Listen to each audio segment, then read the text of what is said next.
Today. I wanted to give Rocky a more immersive training experience. He's been having a lot of anxiety, separation anxiety, and just hasn't really done a great job with the classes, with getting the commands and obedience down. So I just wanted to give him a more immersive experience while we're traveling this Christmas. And we hope he can come back more calm and easy to manage. Okay, sit. We always lead him up to the person that we're going to send him to. We give the person a little treat. I accidentally dropped a leash, and so I have to be really calm and move slowly if I don't want him to pop up out of his sit stay. Although his sit stay is way better after all of our practicing, but still, he's if you don't move slowly at first until at least he's used to doing this with you, you could easily trigger him to pop up out of his sit stay or down stay. So you saw how I did that. Just if you're working with him and you want the stay to really hold for a minute or two, just move slowly and just try not to trigger it. And of course, he stayed there, he didn't make a mistake, so I handed him the reward. I walked back next to him. With my right hand, I'm going to pat his chest and say, "Go say hi." He goes to say hi, and then I say, "Come." Good. And it's not like we had issues with Rocky, like biting people or, anything too obnoxious. Sit. But this is, that's great to have on film. Perfect. Well, he's about to get groomed, so the groomer will take care of that, whatever that is. So this is just a great way to practice really half the training. You got a sit stay, which I keep doing. You got the recall come. You've got the go, which is to send him over, to send him somewhere, send him to a person or whatever. That's a command too. And also it does teach him to be respectful of people that you send him over to. If you do this game, and it's a game in his mind, go, then you'll see he starts to calm down. Come. And good. Maybe when somebody comes home from work or something like that, or the kids come over, somebody can practice this with him. Make sure that you're doing it the way that I'm doing it though. Sit, make sure that he's calm. Don't let him pop up and go over there until you release him. If he keeps popping up out of a sit stay because there's a couple of little kids here, then ask them to be patient, but reset him. Make sure that if you're going to do it, you make sure that he does it the right way, that there's no mistakes. Because if you do it in a sloppy way, he's just going to not take you seriously, and it's just all going to turn out to be sloppy in the end. And you won't have the benefits of doing it this way, which are the byproducts of all the training, making sure that he's really doing it our way. When he's on free time, he's just calmer in general and not being a bother in certain little ways, because he's calm and serene, because you're teaching him how to think and you're insisting that he go to that place of deep focus, which is what he has to be, except for that. Nope. He has to be really focused in order to do this the right way and not pop up and be like the old Rocky that couldn't even sit still for 1 second. Go. So you see how I'm doing this? And then come. Good. We've done this so much with him.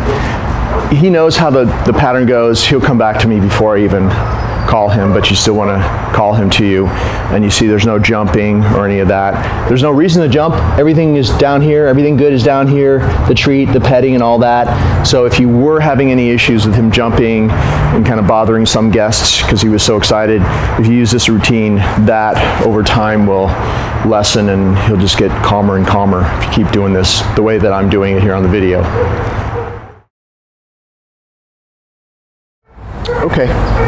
Okay, sit. This is the way we put him into the crate every day. He sits, never restraining him ever, of course, so the leash is loose, no. But if he does get up before you release him, see, I just tapped him and I said no, and he went back. I always practice him sitting in a sit stay as I open the door, because it's harder for him to do that, therefore it builds a higher level of focus if he can do this. He's waiting with my right hand, go. He's going to go in there, And the reason he even hesitated a little bit was because I brought this crate out into the yard. Of course, his crate is in the house, but there's just a lot more space out here and it's easier to film, so we have it out in the yard. But he's not used to going into a crate here in the yard, but still, he still went in, and of course, every time he goes in, he gets a little treat. You saw he went in, he turned around, I gave him a treat, I took off the leash. We're not using any special collars or anything on him, just his regular collar, a 6-foot leash, so we don't have to take any training collar off him. We close the door. At my house, he sleeps overnight in the crate. He eats his meals in the crate. He's in there. We bring the bowl to him. The door is closed at all times. It's closed when he's in and it's closed when he's out, because the power of the crate is that you control the boundary.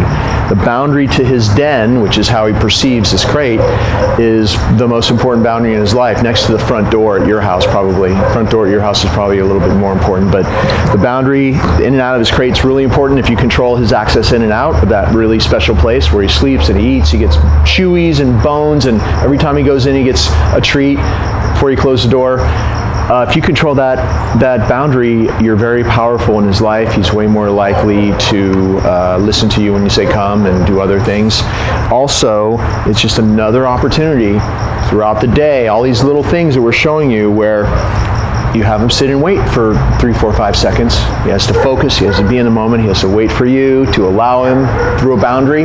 Very powerful. All these little tiny periods of time add up and change him for good and make him calmer 24/7 when you're not training. That's why we're doing all these little things. You have to send him in and out of the crate or put him in and out of the crate anyway. Why not take a few extra seconds to turn it into a training exercise? So when you're going to let him out, we also control his access out. And he's really good. He won't run out. He gets a reward for that. Good. If he tries to run out on you, which he might, when I'm not there anymore, he might try to do maybe some of the things he used to do. You just go like that. Give the door a little bounce and say no. He'll know what that is. You might have to do it a couple times because he's not used to doing it with you, but if you do my moves, he'll start doing what you see here with you as he's doing with me. Good, gets another reward. Then I hook up the leash to his collar, and this happens 6 times a day in this house. He comes out of this crate at least to go outside to have free time. See how he's still waiting? Good. Nope. So I said no, he went back, see? And then, good, never miss an opportunity to reward him when he's doing it the right way. So I said no, and I didn't even have a chance to do that, but I would have. But see, I've got the 6-foot leash on, I can even back up. Good, it's that boundary training thing. This is a boundary, curbs, gateways, doorways. Use those boundaries and it changes the dog, and anybody can do it. You just have to do it. So he already knows, so all you have to do is do this, and if you're going to allow him to come out, you just pat your leg and say, okay. He comes out, and then you got to go back. See, I'm always turning into him. Even when I take him out of the crate in the house, I'm always turning into him, turning left, go back, close the door. Because if you let him run in and out, you squander your power, the greatest power of the crate, which is to control his access in and out of his favorite place. Sit. We're going to do this little mat exercise, my version of go to your place. You walk him up to it, you have him sit. He loves doing this game. In his mind, it's a game. No. This is part of it. Like, he really wants to do this. Make sure that you enforce that sending him over part of it. Anticipation is our enemy, because anticipation leads to all kinds of bad behaviors, of course. So really make him wait, pause down there before you pat his chest, go to your mat, and then say down, and then big reward. Nope. Notice how I'm rewarding him? Good. Make sure that he really waits. Good, until you withdraw.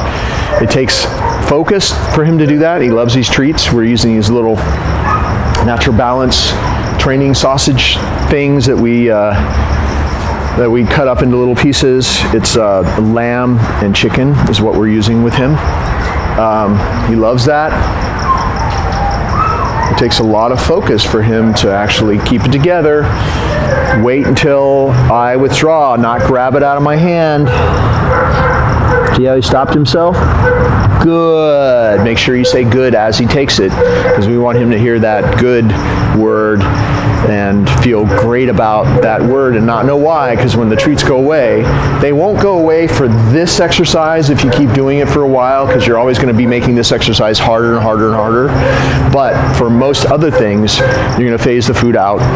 Pretty much you'll only be using the rewards for problems he's having, because obviously if he's getting rewards for sitting, which he does all day long, there's no problem with that, or other things that are easy for him to do, if he's getting rewards for that, it's going to cheapen the value of the rewards you're trying to use for the hard stuff. So we're always phasing food out for things that he already knows really well. I'm just showing you everything with food on this video so you know what to do the first month he's back with you and what I've been doing, how I started out. Good. And then you can start to phase them out as well, which I'll help you with, because we'll still be talking and I'll still be there for you to check in with me and ask advice, of course. So we'll figure out the best way to phase all the rewards out, or most of the rewards out for Rocky. So all I'm doing is this downstay. By the way, he has such a great downstay in public in the presence of distractions because I've been doing this mat exercise since the first day he came, and it's the ability to do this, or it's for me doing this from day one that gives him the ability to be so good out in public in the presence of distractions now. So this is a very important exercise to keep doing. Once you've done that kind of little warm-up thing where you walk around him, then you can drop the leash. As long as you're in the house or you're in a fenced yard, you can drop the leash and you can walk farther away, and see how I'm increasingly doing things that are more difficult for him to handle. Always, no matter where I go, no matter what I do, whatever happens, I always come back in front, reward the same way. He always knows that at some point you're going to do this. He always gets rewarded when something happens and he stays there. No. Make sure you pull back if he tries to take it. Nope. Good. So he always knows that it ends this way. No matter what happens, you can skip around, you can run around him, you can run away, come back, you can open a gate. This might trigger him to get up. So if you're going to do something that you think might be difficult for him to handle, it's okay to remind him what to keep doing before you do it. So I'm going to say, down. I'm going to open this gate, I'm going to go out, and show me just real briefly right now. I'm going to go out this gate, I'm going to disappear onto the street. Down. Just doing a Rocky video. I wonder if he's made a mistake. Oh, he's learning his lessons really well. And this is the hardest gate for him to stay down with if I go through it. Good, because this is his main yard where he's usually just running around. This is where we're always coming and going. He always runs up when somebody walks through that gate, or he follows them if we're leaving. So to stay in a downstay in that situation is really difficult for him to handle, and he's really come a long way. So there are just so many things you can do in your house. We'll do this when I go to your house, knock on the door, ring the doorbell, all sorts of things. Maybe there's a drawer in the kitchen where you keep his treats, or opening the refrigerator door triggers him to get excited. We're going to practice that when I bring him to you, if you want to, if that's going to be useful for you. Also, there's just a lot of simple little things, like, for example, most dogs, when they come here, if I pull on that leash, they come running to me because their owners have always been pulling on the leash, and that means that, you want them to come to you. Good, but he just knows there's only one way he ever leaves that mat, and that's when he's released in a very specific way. It only goes one way. He only gets released one way. Anything else you do, it's not the release, so he knows to stay there, and if he does, he gets paid. Nope. Make sure he really waits. Very important part of this. Nope. Good. Okay. Always end on a success, like we're going to end. I never do this exercise for more than 5 minutes a day. If you're trying something new that's really difficult for him to handle, and he keeps making mistakes, maybe you need to back off a little bit, just do part of that. Like if it's a doorway or something, maybe just go to the door and open it slightly rather than going outside and closing it behind you. Like just do it section by section, break up that difficult situation until you put all the pieces together, and then you'll have a success. That's the way I did all of this in the first place anyway. So he's waiting for you to come back, pick up the leash, come back next to him, pat your leg and say, okay, and then sit. He always rushes everywhere. So you saw how I released him up and he rushed off. The reason that we release him from a calm sit stay always is because if we release him straight out of a down, he's going to rush off, and it kind of destroys to a certain extent that fragile calmness that we're trying to develop in him, and we want him to have so much more of than he even has now. So you release him out of a down state and you say sit, because you can enforce a very calm release from a sit stay, and he doesn't touch your hand. See how he's waiting until I pat his chest? No, don't touch my hand. Go. Go. So much calmer than when I released him out of the down. And this way he gets to keep a little bit more of that calmness of that down stay every time you release him. It's all about how you release him. As you can see, it's how you reward him that matters. It's how you release him. It's how it ends. It's always how it ends. Try to always end on a success. If you're having problems getting him to do even simple stuff, find something that you can have him do so that he remembers ending on a success, and that way you'll always be able to build on that, and he'll be a little bit better every time you do stuff with him. Short periods of time as well. So much better to train in a minute, 2 minutes, 3 minutes and be done, end on a success while he's still got some focus left to end that way, than to do way too much, have him start to get frustrated, not liking and not having fun. And it becomes drudgery, and then tomorrow he hates to see you come in with that leash. That's just not the way to teach him at a high level. So it's always got to be fun for you as well. So if you only have a few minutes, which you probably will not have that much time, that's fine. Short periods of time and ending on a success is a better way to teach him anyway, and you'll get a much higher level of training if you do it that way. Always pick up this mat, because this is not a doggy bed. It's not a place he hangs out on. You see how a couple of times he tried to go over there and I just tapped him so he couldn't do that? This is a very exclusive spot. This is the magic mat. He only goes on there when you allow him on. He only comes off when you allow him off. He's got his doggy bed or anything else like that. That's a free time place. He can come and go as he pleases. That has nothing to do with training. This is only for this one purpose. Come on, bud. Let's go. Sit. We are going to go on our walk, and Rocky in the past has been super excited out on a walk. Lots of pulling, lots of running around, and he gets very excited. So now at every boundary on the way out, including the front door and every gate, okay, I have him sit and wait. So sit. We got a double gate here. Nope. If he gets up, see how I'm stepping into him and resetting him, using my body to sort of herd him in a circle. Don't walk around him in a circle. You herd him like he's on your side and he goes the way you go. Your body does all the work. He waited. He waits till I come back next to him. Okay. He walks with me. I'm going to close that gate. And you can go in now if you want. And oh, look, we have another boundary here. Sit. And see how we're never repeating a command. I knew that he would have a problem with that person walking in behind us, so I just applied a little bit of pressure. I only said SIT one time. His butt hit the ground. I released it. Once he's there, he's got his stay. He's got a really good stay. So here we've got another boundary at curbs, or at this curb, every day before we start our walk. I'm going to do this walk around sit stay. This is tougher to do here because we always have distractions. It's the street. Here, if he does well, you can't see it, but there's people behind us, loading a truck. Don't bother showing that. But good. He gets a reward for that because it's not like there's nothing going on out here. So if he stays in a sit stay or a down stay where there's a lot going on, I'm going to reward him right now. This training's still brand new. It's just a few weeks old. So this is fresh behavior. It's like wet cement. It's got to practice it for a while for it to be in there for life. But okay. It will be if you keep doing this stuff.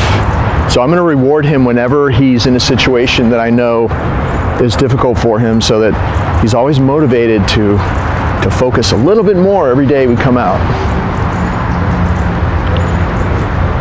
Walking really slowly across the street because one of his issues was to pull, sit, and then we have somebody behind us, of course. But notice how I said that SIT, and all I had to do was pull up a little bit, push down a little bit. Nope. He's distracted by the man behind us. Can you see him on the steps? Okay. So I just reset him. He still has to wait. Go. Okay, so I released him. So, thank you, sir. I know you were waiting for us. Okay. Let's go, bud. Come. So see how I'm calling him away? Good. I decided to film this here because he just was pulling, wants to go to the people, you know how friendly he is, so he wanted to go there. And then we'll do it again. See how I just say, come. And he turns around, comes running back to me. What you want to do is, when you're practicing like this on a leash, if you want his recall to get better and better and better, make sure that you always back away. Because when you back away, it triggers a dog to race to you. And if he races to you 100 times in a row, like he has with me, then when you're not backing away, he's going to race to you because that's all he knows. Years come, he races to you because of the way you practice with him, which is to back away.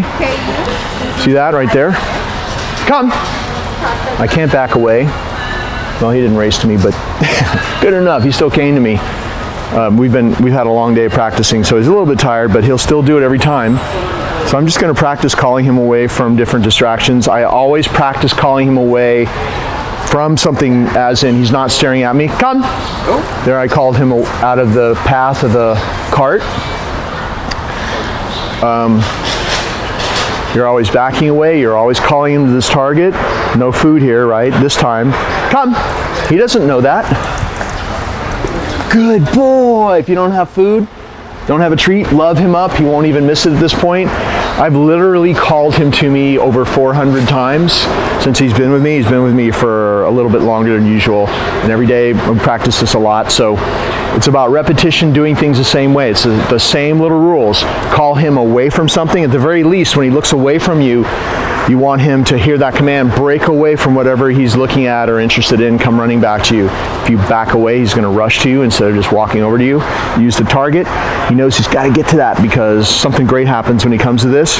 For a while, though, I want you to use rewards. So I'm just using right now a little piece of natural balance. Always a fist, never a half open hand or this or that or whatever people might do. It's so simple. Just make a fist, a target, and then when there's no leash and there's no reward or anything, and he might be in a dangerous situation, pretend like you have something, he'll come to you. That's why we're practicing in this way. So those are the concepts, those are the basic rules of the practicing the recall. And if you want to get really good at this, we're using a 6-foot leash right now, but get a 10-foot long line or a 20-foot long line. Practice in your backyard. Practice wherever you have more space and for a longer distance recall. And he'll have it now, but you want to always practice with a leash unless it's an emergency, because every time you do it, let's say that he's really into, let's say it's a squirrel or something like that, you may have to use the leash. Let's see, I'll show you what you might have to do. Let's say I called him to me and he ignored me. You're not going to say it again. You're going to tap him back away. Good. All he knows, he heard it once because of what you did. You might have to tap him back away, but he'll still be better because you didn't repeat it. Don't repeat any of the commands, obviously, because the pattern is he hears it once, sit down or come.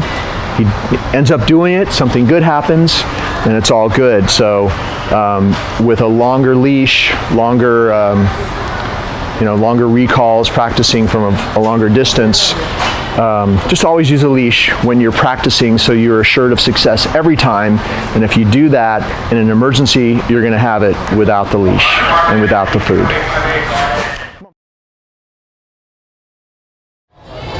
We're practicing out here in the midst of everything. Sit. Stay is built into sit. Oh, look what we have coming. Big distractions from either side. He's on a loose leash. Good. He gets a reward for that. Very good. We have somebody right there. Nope. So that was kind of weird, and I would have popped up too. But with all these people walking past, see how I'm doing the sit-stay. Practicing in situations like this has made him way better than just if I was practicing in my yard with no distractions. So once he could actually handle this, good. I took him out in public and it just made him a lot better. Might be too intense for you to practice with him at first, but as you get comfortable with the handling, you know, take him out to places like this. Maybe not as crazy as Home Depot, but you know, with things going on, and practice a little sit-stay. Make sure he stays there until you come back next to him, pat his chest and say, go. See how I rewarded him? I came back next to him. It was eye contact, straight down. I said, good, the moment he took the treat, and then you saw how I released him, and that's how you practice the sit-stay. Here we go with her little downstay. Down. He's afraid of feet, so I can't, like with other dogs, I can just do that, standing right next to him. He's afraid of my feet, so you see how I just sort of like did it from a distance, and then I sort of go like this and slide along to help him go down. If he's in a situation like this, look how hard this is for, I mean, it would be for most dogs, like how good he's doing. He's even good, he's even exceeding my expectations with all these carts going past. And we practiced an extra week with him. We had him an extra week, and every day I came here for a few minutes a day to deal with his stuff, and now he can handle it. Good. See? The trigger, look at that. He came within like 1.5 feet of Rocky. He's doing so well. So we're going to release him now. He's always waiting for you to come back next to him, pat your leg and say, okay, and then sit, and then release him from a calm sit stay. Go. Go. Good boy, that was fantastic. Good boy.